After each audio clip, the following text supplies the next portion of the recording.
বানাচ্ছি সেটা হচ্ছে পনির টিক্কা মশালা। পনির টিক্কা মশালা বানানোর জন্য প্রথমে একটুখানি টক দই নিয়েছি, যার মধ্যে দিয়েছি আদা রসুন পেস্ট দিয়েছি। আর এখানে কাঁচা লঙ্কা আদা রসুন সঙ্গে কাঁচা লঙ্কা পেস্ট দেওয়া দরকার ছিল, কিন্তু কাঁচা লঙ্কা দিতে ভুলে গেছি। যার মধ্যে সমস্ত রকম গুঁড়ো মশলা, কসুরি মেথি, গরম মশলা আর দিয়েছি পনির টিক্কা মশালা, যেটা আমি বাইরে থেকে কিনে নিয়ে এসেছি। আর তার সাথে দিয়েছি সর্ষের তেল দিয়ে ভালো করে মশলাটাকে মাখিয়েছি। তার মধ্যে পনিরের কিউব করে রাখা পনির টুকরোগুলো, পনির টুকরোগুলো, ক্যাপসিকাম টুকরো রেখেছি, তার সাথে পেঁয়াজ একসাথে ম্যারিনেট করে রেখে দিয়েছি। আর চটজলদি হয়ে যায় রান্নাটা, বেশি কোনো প্রিপারেশনের দরকার নেই। একবারে করে মশলা যদি মাখিয়ে রাখা থাকে না, তাহলে আর কিচ্ছু লাগে না।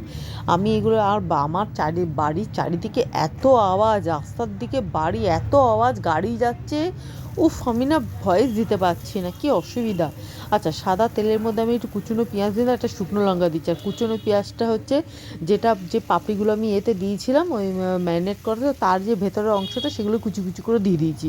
এর মধ্যে পুরো ম্যারিনেট করা পনিরটা দিয়ে দিলাম, পনিরটা দিয়ে ভালো করে নেড়ে নেড়ে আর ঢাকা দিয়ে দিয়ে করেছি। এর মধ্যে আমি জল ব্যবহার করিনি, যেহেতু এর মধ্যে সমস্ত রকম মশলা আছে, তেল অটোমেটিক দই থেকে তেল বেরোয়, আর এখানে জল দেওয়ার দরকার পড়েনি।